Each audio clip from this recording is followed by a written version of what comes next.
ආයිබෝවන් දුවේ පුතේ අද මේ වීඩියෝ එකෙන් කතා කරන්න බලාපොරොත්තු වෙන්නේ ලී කෙලි කවි ප්‍රස්ථාරකරණය පිළිබඳවයි.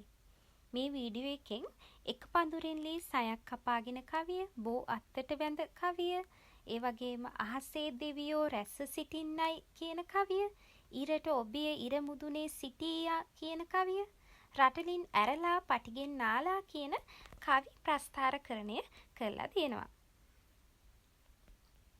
පළවෙනි කවිය ගත්තොත් මේකේ ප්‍රස්ථාරකරණයේදී දුවේ පුතේ මේ තාලෙට තමයි ප්‍රස්ථාර කරලා තියෙන්නේ. එක පඳුරෙන් ලී සයක් කපාගෙන ඒ තාලෙට තමයි ප්‍රස්ථාර කරලා තියෙන්නේ. ඒ වගේම සුළු තනි තිතට තමයි ප්‍රස්ථාර කරලා තියෙන්නේ. අපි දෙවෙනි කවිය ගත්තොත්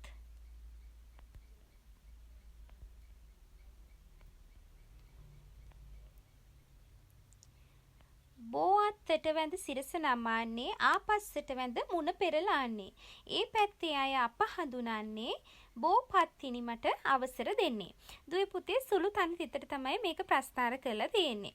මේකෙදී අවග්‍රහයකින් පටන් ගන්නත් පුළුවන්. දුවල පුතාලා දන්නවනේ අවග්‍රහ සමග්‍රහ කියන්නේ මොකක්ද කියලා. ඒ කියන්නේ තිත ගහලා පටන් ගන්නත් පුළුවන්. බෝ අත්තට වැඳ සිරස නමානේ ආපස්සට වැඳ මුණ පෙරලාන්නේ. ඒ පැත්තේ අය අප හඳුනන්නේ බෝ පත්තිනි මට අවසර දෙන්නේ. එතකොට දුවේ පුතේ අවග්‍රහයකට ප්‍රස්ථාර කරන්න පුළුවන්, සමග්‍රහයකට ප්‍රස්ථාර කරන්න පුළුවන්. ඒ කියන ආකාරය අනුව තමයි ඒක තීරණය වෙන්නේ.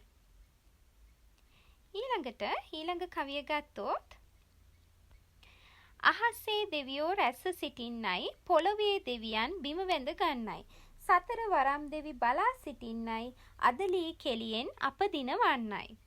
දුවේ පුතේ මේකත් සුළු තනි තිතට තමයි ප්‍රස්ථාර කරලා තියෙන්නේ.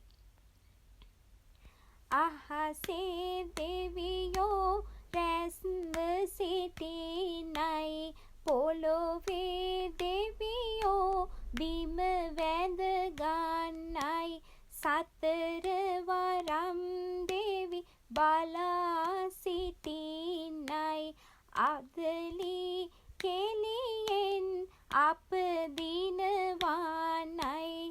ඔන්න ඔය තාලෙට තමයි දුවේ පුතේ ඒ කවිය ප්‍රස්ථාර කරලා තියෙන්නේ.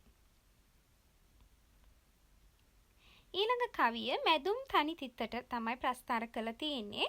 ඉරට ඔබිය ඉර මුදුනේ සිටියා, සඳට ඔබිය සඳ වටතරු සිටියා, ලියට ඔබිය සුදු සේලය නෙරියා, අපට ඔබිය සබ මැදලී කෙලියා. මැදුම් තනි තිත්තට තමයි ප්‍රස්ථාර කරලා තියෙන්නේ. ඉරට ඔබිය ඉර මුදුනේ සිටියා, සඳට ඔබිය සඳ වටතරු සිටියා, ලියට ඔබිය සුදු සේලය නෙරියා, අපට ඔබිය සබ මැදලී කෙලියා. එතකොට දුවේ පුතේ ඒ කවිය මැදුම් තනි තිතට තමයි ප්‍රස්ථාර කරලා තියෙන්නේ. අපි ඊළඟ කවිය ගත්තොත්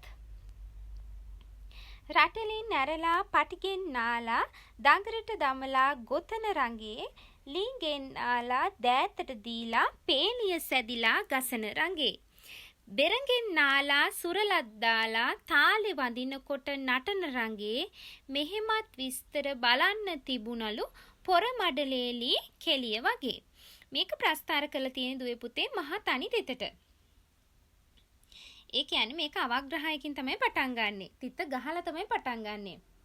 රටලින් ඇරලා පටිගෙන් නාලා දඟරෙට දමලා ගොතන රංගේ ලීගෙන් නාලා දෑතට දීලා පෙලිය සැදිලා ගසන රංගේ බෙරගෙන් නාලා සු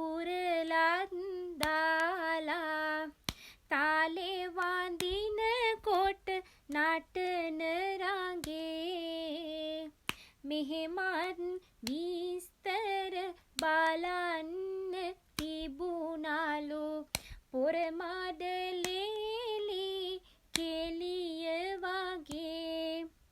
දුවේ පුතේ අද අපි මේ වීඩියෝ එකකින් සාකච්ඡා කරේ ප්‍රස්ථාරකරණය පිළිබඳව.